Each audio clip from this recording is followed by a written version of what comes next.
Collection of data. Data are facts, figures, and other relevant materials, past and present, serving as space for study and analysis. Data എന്ന് പറയുന്നത് ഒരു റിസർച്ചിൻ്റെ അല്ലെങ്കിൽ സ്റ്റഡിയുടെ അനാലിസിസിൻ്റെ base ആയിട്ട് act ചെയ്യുന്ന fact, figures അല്ലെങ്കിൽ മറ്റ് relevant materials, അതിനെയാണ് data എന്ന് പറയുന്നത്. അത് പാസ്റ്റ് ആവാം, പ്രസൻറ്റ് ആവാം. റിസർച്ച് സ്റ്റഡിക്ക് ആവശ്യമായിട്ടുള്ള ഡാറ്റാസാണ് data relating to human being, animals and planets, data relating to organisation, data relating to geographical areas. Data relating to human ബീയിങ്ങിൽ age, sex, race, social class, religion, material, education, occupation, income, family size, lifestyle, അങ്ങനെ human ബീയിങ്ങിൻ്റെ attitudes, opinions, awareness, knowledge, practice, ഇതെല്ലാം അടങ്ങുന്നതാണ് data related to human being എന്ന് പറയുന്നത്.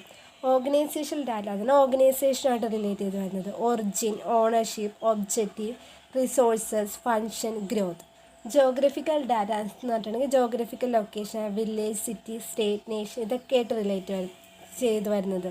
Population, economic condition, development of this areas, അതേപോലെ information relating to various part, ഇതൊക്കെയാണ് geographical ഡാറ്റാസിൽ വരുന്നത്. ഇമ്പോർട്ടൻസ് ഓഫ് ഡാറ്റ എന്ന് പറഞ്ഞിട്ടുണ്ടെങ്കിൽ അനാലിസിസിൻ്റെ ഒരു ബേസ് ആയിട്ട് സെർവ് ചെയ്യുന്നുണ്ട്. അതേപോലെ ഒരു ഇൻഫറൻസ് അല്ലെങ്കിൽ ഒരു കൺക്ലൂഷനിൽ എത്തിച്ചേരാൻ ഡാറ്റ സഹായിക്കുന്നു. അതേപോലെ ഒരു സ്റ്റഡിയുടെ റിലവൻസ്, റിലയബിലിറ്റി, അഡ്വക്കസി, ഇതൊക്കെ എൻഷുർ ചെയ്യാൻ ഡാറ്റ സഹായിക്കുന്നു. അതേപോലെ ഹൈപ്പോത്തിസിസ് സെറ്റ് ചെയ്യാൻ ഡാറ്റ സഹായിക്കുന്നു. മെഷർമെൻറ്റിന് വേണ്ടിയിട്ടുള്ള ഫാക്റ്റ് ആൻഡ് ഫിഗേഴ്സൊക്കെ ഡാറ്റ പ്രൊവൈഡ് ചെയ്യുന്നു. സോഴ്സസ് ഓഫ് ഡാറ്റ രണ്ടായി തന്നിരിക്കുക, പ്രൈമറി, സെക്കൻഡറി. പ്രൈമറി ഡാറ്റ എന്ന് പറഞ്ഞാൽ ഫസ്റ്റ് ഹാൻഡ് ഡാറ്റ ആയിരിക്കും. വേറെ ഏതെങ്കിലും സെക്കൻഡറി സോഴ്സിൽ നിന്ന് സെലക്ട് ചെയ്യാതെ റിസർച്ചർ തന്നെ ആദ്യമായിട്ട് സെലക്ട് ചെയ്യുന്ന ഡാറ്റ ആയിരിക്കും. അതുകൊണ്ട് തന്നെ ഒറിജിനൽ നേച്ചർ ആയിരിക്കും. ഡാറ്റ ഡയറക്റ്റ്ലി കളക്ട് ചെയ്യുന്നതുകൊണ്ട് അത് കൂടുതൽ അക്യുറേറ്റ് ആയിരിക്കും. സെക്കൻഡറി ഡാറ്റ എന്ന് പറഞ്ഞിട്ടുണ്ടെങ്കിൽ വേറെ ഏതെങ്കിലും സോഴ്സിൽ നിന്ന്, അതായത് ഓൾറെഡി കളക്റ്റഡ് ആയിരിക്കും. സെക്കൻഡ് ഹാൻഡ് ഡാറ്റയാണ്. ഡാറ്റ കളക്ട് ചെയ്യുന്ന ആളനുസരിച്ചിരിക്കും അതിൻ്റെ അക്യുറസി ഓഫ് ഡാറ്റ. ഇപ്പോൾ പ്രൈമറി ഡാറ്റ കളക്ട് ചെയ്യാനും സെക്കൻഡറി ഡാറ്റ കളക്ട് ചെയ്യാനും ഒരുപാട് സോഴ്സസ് അവൈലബിൾ ആണ്. ഇപ്പോൾ സർവേ വഴി, അത് ഡയറക്റ്റ് ആയിട്ടാവാം അല്ലെങ്കിൽ ടെലിഫോൺ വഴിയോ മെയിൽ വഴിയോ ഒക്കെ സർവേ നടത്താം. ഒബ്സർവേഷൻ, പേഴ്സണൽ ഒബ്സർവേഷൻ വഴിയോ അല്ലെങ്കിൽ മെക്കാനിക്കൽ ഒബ്സർവേഷൻ വഴിയോ, എക്സ്പെരിമെൻ്റ്, ലാബ് എക്സ്പെരിമെൻ്റ് വഴിയോ, ഫീൽഡ് എക്സ്പെരിമെൻ്റ് വഴിയോ പ്രൈമറി ഡാറ്റ കളക്ട് ചെയ്യാനുള്ള സോഴ്സസ് ആണ്. അതേപോലെ secondary sources of secondary data library വഴി, ഗവൺമെൻറ് വഴി, ട്രേഡ്, പ്രൊഫഷണൽ ബിസിനസ്സൊക്കെ പ്രൊവൈഡ് ചെയ്യുന്ന റിപ്പോർട്ട്സ് വഴി, പ്രൈവറ്റ് ബിസിനസ് ഫോമിൻ്റെ ആനുവൽ റിപ്പോർട്ട്സ് വഴി, advertising medias, universal research organisation, ഇങ്ങനെ ഒരുപാട് സോഴ്സസ് അവൈലബിൾ ആണ് പ്രൈമറി ഡാറ്റയും സെക്കൻഡറി ഡാറ്റയും കളക്ട് ചെയ്യാൻ. Instrument development and data collection. Primary data collect ചെയ്യാനുള്ള മെത്തേഡ്സ് ആണ് observation, interview, questionnaire and schedule. The first one is observation method. Observation may be defined as a systematic viewing of a specific phenomena in the proper settings for the specific purpose of gathering data for a particular study. ഒരു particular സ്റ്റഡിക്ക് വേണ്ടി proper സെറ്റിങ്സിൻ്റെ സഹായത്തോടു കൂടി specific പർപ്പസിന് വേണ്ടി data collect ചെയ്യുന്ന ഒരു പ്രോസസ്സാണ് observation എന്ന് പറയുന്നത്. ആ പർട്ടിക്കുലർ ഫിനോമിനയെ സിസ്റ്റമാറ്റിക്കലി വാച്ച് ചെയ്തിട്ടാണ് ഡാറ്റ കളക്ട് ചെയ്യുന്നത്. ഒബ്സർവേഷൻ എന്ന് പറഞ്ഞാൽ watching the movements of the respondents ആണ്. ഓരോ റെസ്പോണ്ടൻസിൻ്റെ മൂമെൻറ്റ്സ് സിസ്റ്റമാറ്റിക്കലി വാച്ച് ചെയ്തിട്ട് ഓരോ മൂമെൻറ്റ്സും റെക്കോർഡ് ചെയ്യുക. ആ മൂമെൻറ്റ്സിൻ്റെ അടിസ്ഥാനത്തിൽ ഡാറ്റ കളക്ട് ചെയ്യുന്ന പ്രോസസ്സാണ് ഒബ്സർവേഷൻ. അതായത് ഒരു പ്രോപ്പർ സെറ്റിങ്സിൻ്റെ സഹായത്തോടു കൂടി പർട്ടിക്കുലർ സ്റ്റഡിക്ക് വേണ്ടിയിട്ട് പർട്ടിക്കുലർ പർപ്പസിന് വേണ്ടിയിട്ട് റെസ്പോണ്ടൻറ്റിൻ്റെ ഫിനോമിനയുടെ ഒക്കെ മൂമെൻറ്റ്സ് സിസ്റ്റമാറ്റിക്കലി വാച്ച് ചെയ്തിട്ട് ഡാറ്റ കളക്ട് ചെയ്യുക എന്നതാണ് ഒബ്സർവേഷൻ എന്ന പ്രോസസ് കൊണ്ട് ഉദ്ദേശിക്കുന്നത്.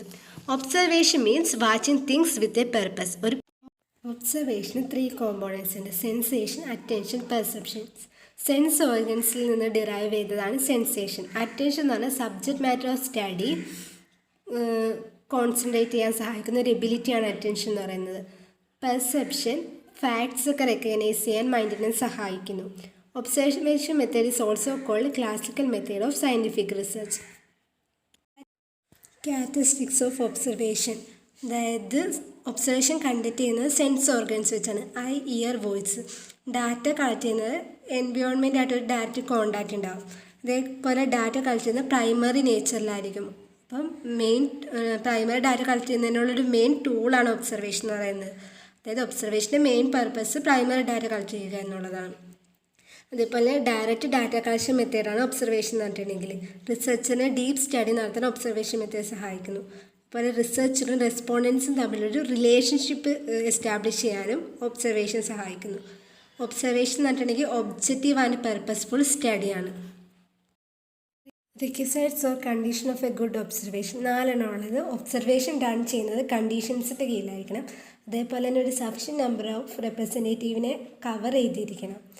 അതേപോലെ തന്നെ ഒബ്സർവേഷൻ്റെ ഇൻഫോർമേഷൻസ് റെക്കോർഡ് ചെയ്യുന്നത് അക്യുറേറ്റ് ആൻഡ് കംപ്ലീറ്റ് ആയിരിക്കണം. അപ്പോൾ ലാസ്റ്റ് ഫൈനലി കിട്ടുന്ന റിസൾട്ട് അക്യുറേറ്റ് ആണോ അല്ലെങ്കിൽ കംപ്ലീറ്റ് ആണോ എന്ന് ചെക്ക് ചെയ്തിരിക്കണം. പ്രോസസ് ഓഫ് ഒബ്സർവേഷൻ അല്ലെങ്കിൽ സ്റ്റെപ്സ് ഇൻ ഒബ്സർവേഷൻ 4 സ്റ്റെപ്സ് ആണുള്ളത്. Preparation and training, entry into study environment, recording of observation, termination of field work. അതിൽ ഫസ്റ്റ് വണ്ണാണ് പ്രിപ്പറേഷൻ ആൻഡ് ട്രെയിനിങ്. അതായത് എവിടെ എങ്ങനെ ഒബ്സർവ് ചെയ്യണമെന്ന് റിസർച്ചർ ഡിസൈഡ് ചെയ്യണം. അതിന് വേണ്ടി ഒരു ground four observation researcher prepare ചെയ്യണം. അതേപോലെ ഏത് മെത്തേഡ് ഫോളോ ചെയ്യണമെന്ന് റിസർച്ചർ ഡിസിഷൻ എടുക്കണം. അതേപോലെ പ്രൊജക്റ്റിനെ കുറിച്ചൊരു ഔട്ട്ലൈൻ റിസർച്ചർ പ്രിപ്പയർ ചെയ്തിരിക്കണം. അതുപോലെ ആ വർക്ക് ചെയ്യുന്ന ആൾക്ക് പ്രോപ്പർലി ട്രെയിൻഡ് ആയിരിക്കണം. എങ്കിൽ മാത്രമേ അക്യുറേറ്റ് ആയിട്ടുള്ള റിസൾട്ട് കിട്ടത്തുള്ളൂ. Entry into study environment, ഒരു പ്രോപ്പർ പ്ലാനിങ് ഉണ്ടായിരിക്കണം. അതേപോലെ ഒബ്സർവേഷൻ നടത്താൻ വേണ്ടിയുള്ള ഒരു ടൈം ഫിക്സ് ചെയ്തിരിക്കണം റിസർച്ചർ. അതേപോലെ തന്നെ റെസ്പോണ്ടൻ്റായിട്ടൊരു പ്രിലിമിനറി കോണ്ടാക്റ്റ് എസ്റ്റാബ്ലിഷ് ചെയ്തിരിക്കണം. റെക്കോർഡിംഗ് ഓഫ് ഒബ്സർവേഷൻ റെക്കോർഡ് ചെയ്യുക എന്ന് പറയുന്നത് ഈസി ടാസ്ക് അല്ല. Step by step procedure careful attempt ഉണ്ടെങ്കിൽ മാത്രം റെസ്പോണ്ടൻറ്റിൻ്റെ ബിഹേവിയർ ഒബ്സർവ് ചെയ്യാൻ പറ്റുള്ളൂ. അത് ഇവൻ്റ് ഒക്യൂർ ചെയ്യുന്ന ടൈമിൽ തന്നെ റെക്കോർഡ് ചെയ്യുന്നതാണ് ബെസ്റ്റ്. അപ്പോൾ ബയാസ് കുറയ്ക്കാനും അതേപോലെ ഡിസ്റ്റോറേഷൻ ഓഫ് മെമ്മറീസ് മിനിമൈസ് ചെയ്യാനും അത് ഹെൽപ്പ് ചെയ്യും. പക്ഷെ ചില സിറ്റുവേഷൻസിൽ അത് സാധ്യമല്ല. അത് ഒബ്സർവറിൻ്റെ മൈൻഡിൽ സസ്പീഷൻ ഉണ്ടാക്കാൻ കാരണമാകും. അതേപോലെ തന്നെ ഈ ഒബ്സർവേഷൻ നടക്കുന്നത് സെൻസ് ഓർഗൻസ് ഉപയോഗിച്ചിട്ടാണ്. അപ്പോൾ പല കാര്യങ്ങളും ലോസ്റ്റ് ആവാനും അത് കാരണമാകും. അങ്ങനെയുള്ള സിറ്റുവേഷൻസിൽ ഒബ്സർവറിനെ കുറിച്ചെടുക്കുകയോ അല്ലെങ്കിൽ ഒബ്സർവേഷൻ ഷെഡ്യൂൾസോ അല്ലെങ്കിൽ മെക്കാനിക്കൽ റെക്കോർഡിംഗ് ഇൻസ്ട്രുമെൻറ്റ്സോ ഉപയോഗിച്ച് ഒബ്സർവേഷൻ റെക്കോർഡ് ചെയ്യാവുന്നതാണ്. അടുത്തത് termination of field work. Last stage എന്ന് പറഞ്ഞാൽ എല്ലാ ഒബ്സർവേഷൻ കഴിഞ്ഞ ശേഷം ഈ ഇമോഷണൽ റിലേഷൻഷിപ്പ് ടെർമിനേറ്റ് ചെയ്യുക. റെസ്പോണ്ടൻ്റായിട്ടുണ്ടാകുന്ന ഇമോഷണൽ റിലേഷൻഷിപ്പ് ടെർമിനേറ്റ് ചെയ്യുക എന്നുള്ളതാണ് ലാസ്റ്റ് സ്റ്റേജ്. Thank you.